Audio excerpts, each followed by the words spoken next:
এমনিতেই তো জলের মধ্যে ঝাঁপাচ্ছে, আবার ওই দেখো দৌড়ে আবার আমার কাছে চলে আসছে কিনা এখানেও আবার স্নান করবো। ওই দেখো ঝাঁপিয়ে আমাকেও ফেললো, নিজেও পড়লো।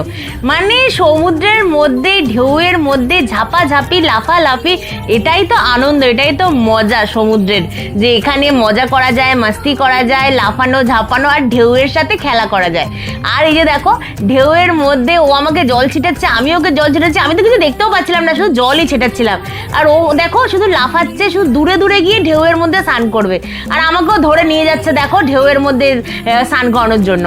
এই দেখো আমরা দুজনে মিলে ডান্স করছি, লাফাচ্ছি, স্নান করছি। ওই দেখো একটু ডান্সও করে নিলাম জল নিয়ে, দারুণ। ওই দেখো পুরো তো সমুদ্রের মধ্যে একদম সাঁতার কাটতে কাটতে পুরো কি করছে, হাবুডুবু খাচ্ছে দেখো একদম। আমরা দুজনে মিলে লাফিয়ে ঝাঁপিয়ে সমুদ্রের মধ্যে, দারুণ ওয়েদার, তার সাথে এত বড় বড় ঢেউ, তো একদম অসাধারণ ছিল পুরো দিনটা। আর একদম স্নান টান সেরে আমরা একদম সবাই মিলে দারুণ এনজয় করছিলাম।